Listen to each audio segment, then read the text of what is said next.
Hello friends, जय श्री कृष्ण, राधे राधे। कैसे हैं आप सब? बढ़िया होंगे। मैं कविता शर्मा बड़वानी से वेट लॉस जर्नी स्टार्ट की है। सो हमारा फैट बर्नर कैप्सूल लेना रहता है।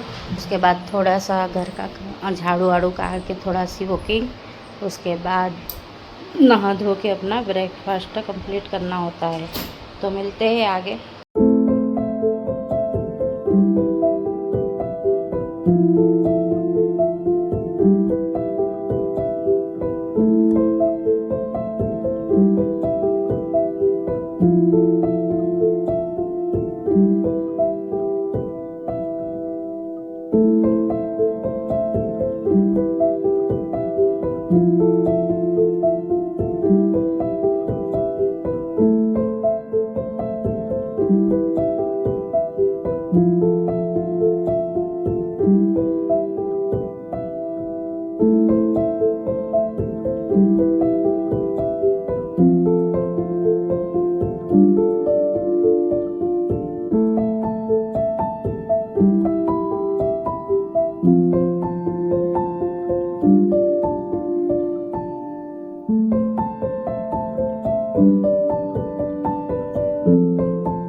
नहीं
पास ये पकड़ ले, अभी पी लेती।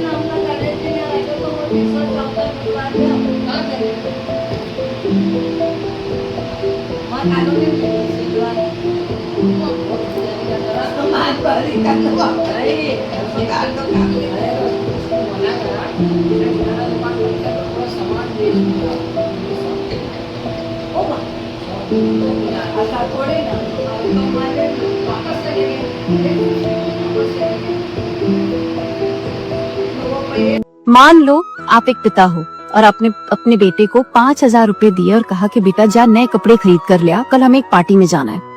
अब बेटा क्या करता है, उसके दिमाग में आता है कि मैं नए कपड़े पहनूंगा तो पैसे खर्च होंगे और किसी की नजर लग जाएगी, मेरे पिता शायद मुझे आइंदा से पैसे ही ना दे, मुझे कपड़े ही ना दिलवाए। तो वो क्या करता है, ये सब कुछ सोचकर कपड़े ही नहीं खरीदता। अगले दिन जब वो लोग पार्टी में जाते हैं तो पिताजी तो अच्छे कपड़े पहनकर जाते हैं और बेटा पुराने कपड़े ही पहनकर चला जाता है। पार्टी अच्छे स्तर की होती है, वहां पर लोग अच्छे से तैयार होकर आते हैं, अच्छे कपड़े पहनकर आते हैं। सब लोगों की नजर उस बच्चे पर जाती है जो पुराने कपड़े पहनकर आया होता है। लोग अलग अलग नजर से उसको देखने लग जाते हैं, उसके बारे में बात करने लग जाते हैं। जब लोग बेटे को अलग नजर से देखते हैं तो पिता को बहुत बुरा लगता है, क्योंकि उन्होंने तो पैसे दिए थे, कहा था कि बेटा जा नए कपड़े खरीद कर ला, लेकिन बेटे ने नहीं खरीदे। तो उन्हें ये सोचकर बुरा लगता है कि पता नहीं लोग क्या सोच रहे होंगे। उन्हें लोगों को लग रहा होगा कि देखो पिता तो इतने अच्छे से तैयार होकर आए हैं और बेटे का ख्याल ही नहीं है, वो तो पुराने कपड़े पहनकर आ गया। अभी छोटी सी बात है, मैं छोटी सी कहानी आपको क्यों सुना रही हूँ, क्योंकि ये बिल्कुल हमारे जीवन की तरह है।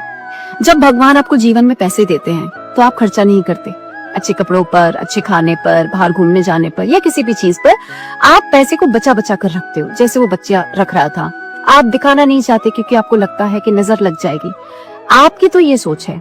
भगवान की क्या सोच है, बिल्कुल उस पिता की तरह।